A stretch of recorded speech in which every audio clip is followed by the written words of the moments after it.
Hello there, this is Ron Wills, and I'm back at you again with yet another video.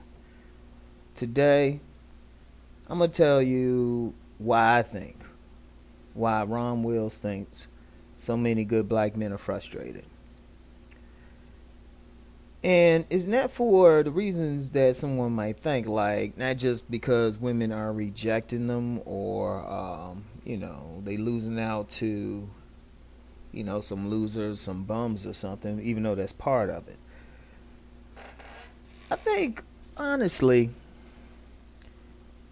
a lot of brothers are frustrated because, a lot of good brothers are frustrated because a lot of women, when they have negative things to say about black men, it's almost, or when they talk about black men in general, they're so focused on the least common denominators, the lowest form of brothers. In other communities, one of the things I've noticed, other communities, they're defined by the men at the top. Whoever the man is at the top, that's who the communities are defined by. Whether it's in European communities, Asian communities, Latino communities, any group. An interesting thing within the African American community is that we are defined by our lowest elements. Like, I was listening to like a couple videos, where women were talking about black men, and it was the negative stuff, and it was like, y'all don't have jobs, you wearing your pants off your ass, you living at home, you don't have anything. And in all fairness, yeah, there are those bum men out there who doing all that. But, and here's where I think many brothers are getting frustrated. I think many brothers are getting frustrated because it's like you have plenty of men, and I can attest to the support I've been getting on a lot of videos where I'm approaching this. You have a lot of black men who, they have those basics. They have their own homes. They have their own vehicles. They are educated. They are gainfully employed, or they have their businesses. Yet we're not defined by that. We're defined by the lowest elements. And even when women have want to detract from a man, or even if a woman doesn't like this video, they'll say something like, I bet you don't have a job, or or I bet you're a deadbeat dad, or it's like always the worst elements. And I'm like, okay, they exist, but how come we never really talk about what the men are, what the average man is doing? Not even just the men at the top, but the average men. Why aren't we defined by that? And why are women focused on that? See, when men come out here, that's a big frustration for some brothers. That's a big frustration for a lot of men who worked hard to get where they at. That's why a lot of men are responding to my successful black men videos. That's why a lot of men, they're like, man, these women want thugs. I mean, that's what they see. Apparently you don't want them. That's why men were responding to my, that educated lame thing. And then and that's even an issue with that whole swirling thing. Because a lot of black women, well, particularly the ones who want to swirl, they're the ones who will say, hey, you know what? I want this guy who got a job. He, got good credit and all of that. Okay, that's fair. But then it's like you're ignoring the black men who got those same things. And you acting like they don't. But, I mean, let's be real. Let's be real.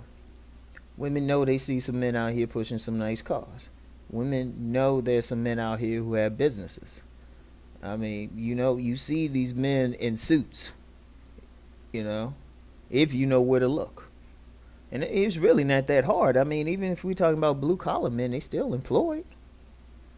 They still got their own place. And, that's a frustration. You can, you can see it in the videos, on social media, wherever. It's not the bum dudes who are making these videos. It's not the bum dudes at all.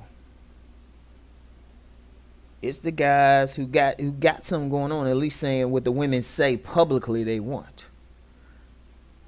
And but you know it's almost as if these men are invisible to many black women.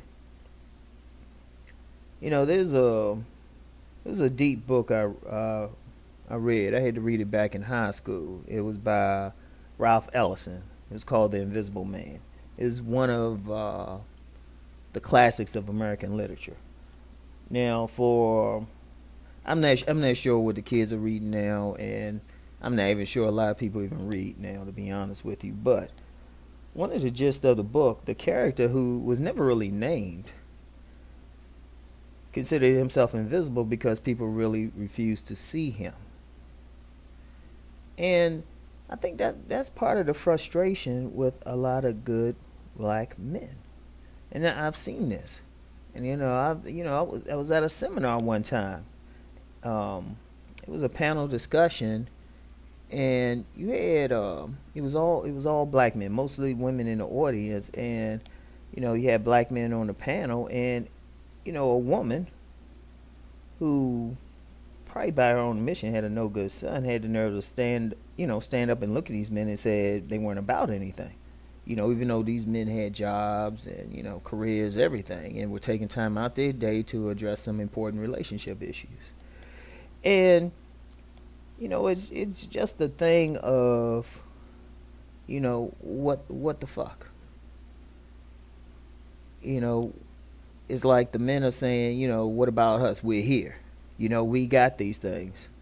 You say that you want the dude with the car. Well, I got the car. You say you want the dude with the house. I got the house. You say you want the dude with the career. Shoot, got that. The dudes, they can go down the list and just check off everything. But the women don't see them. And then, when women get tired of dealing with, the bum dudes that they feel like they have to take care of, they saying something like, well, I'm going to get me a white guy. And then, they're saying, well, he got this. So the brother, the good brother, he checking down that same list. He said, well, I got this too. I own a couple properties. I mean, shoot, I'm flipping houses. So it's like, that, and I think that's the frustration. And, no matter how many different ways I approached it in previous videos, whether it was talking about the swirling issue, which, lately I don't want to give anybody any more shine than they need. But that's been a big issue on YouTube. Being called a lame or corny and stuff, or the whole trouble of being successful yet having a hard time finding a mate. All of it comes down. It all comes down to that frustration, and that frustration is being seemingly invisible. And you just like, what the hell?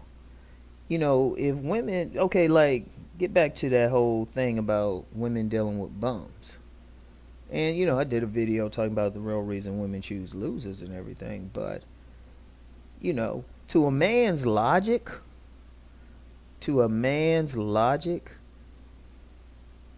we can't see why a woman would choose a bum. If she's complaining, like, you get these women out here, they say, well, these black men, they don't have this, they don't have that credit, they don't have that money, they don't have that. To a man's logic, it's like, well, why you keep messing with them? Leave them the hell alone and deal with a man who has those things. But the women, of course, that's where the complaint is. That's why a lot of men are saying, well, women prefer thugs, black women prefer thugs. And it's and you can hear the frustration. Once somebody kind of still, a lot of people, men and women, some men, the simps and shit, and some women, a lot of women, they hear the men saying something, but they ain't really listening. They just reacting instead of saying to themselves, well, why are the men feeling this way? Because that was me. That was me who was saying that at first. Years ago, I would say that. I wasn't as sympathetic years ago, and I've said that on a video. But, I just sat back and started listening, and then I started like, oh, you know what? Damn, that's a fucked up way to go. You know, it's like being in that, a good friend, a friend zone with a woman, right? She's sitting there crying on her shoulder because that bum dude done dogged her out. She talk about all the things she wanted in a man, and as she's saying it, you checking his things off, and you just like, damn, well, I got all those things. What the hell is up? And I think we really have to address that issue. I mean, I think we have to address that frustration. If we're gonna have a lot of people. It's interesting in when we talk about black relationships. Here's an interesting thing because I think I might have said it on YouTube. I might have said it on my private site. I don't know. I got I got so much going on out here, but I said it somewhere. I had got into relationships and writing and panels and stuff in the mid '90s. But then say around 2004, 2005, I really didn't do much. I was just doing, I had the books out there, but I wasn't actively promoting them. I might have done a seminar or a panel here and there, but I was just like, man, I don't feel like dealing with all this crap. You know? And one of the reasons is in these relationship discussions, when it comes down to men and women, a lot of people really don't want solutions. Because I'm going to put this on the women. If women really wanted solutions, they would sit back and listen to what the brothers are saying and what the brothers are going for. One of the issues is a lot of women, they just want, in these seminars, and this is why I got out of doing them, they just want to hear, somebody say, hey, you're right, these men need to shape up and, do what you need to do. Or you what you need them to do. Because a real solutions, you got to listen to every side. Men have to listen to what women are actually saying. Women have to listen to what men are actually saying and try to get an idea why they saying it. Because plenty of men have said everything I'm saying in one form or the other. But usually if they're doing it in a video or something, they're getting attacked in the comments. Or, somebody putting them down or something, calling them out their name, questioning their sexuality and all of that stuff. But to me, that's stupid. To me, you got to ask the question, why? Why? A lot of women are questioning why so many brothers on YouTube with what they call bashing videos. Instead of saying, complaining that they're doing it, the question is, why? And, that's a very, very important consideration. Why? And, and I'm just offering. This is up for discussion. I don't, I claim, I'll claim to be expert on some things and some stuff, I'm just throwing out there. It's just my commentary. But it's just, we have to deal with that frustration. A lot of men are just tired of being invisible. So, and I'll take this commentary, take it as something just to think about. Just to think. It hasn't offered a solution.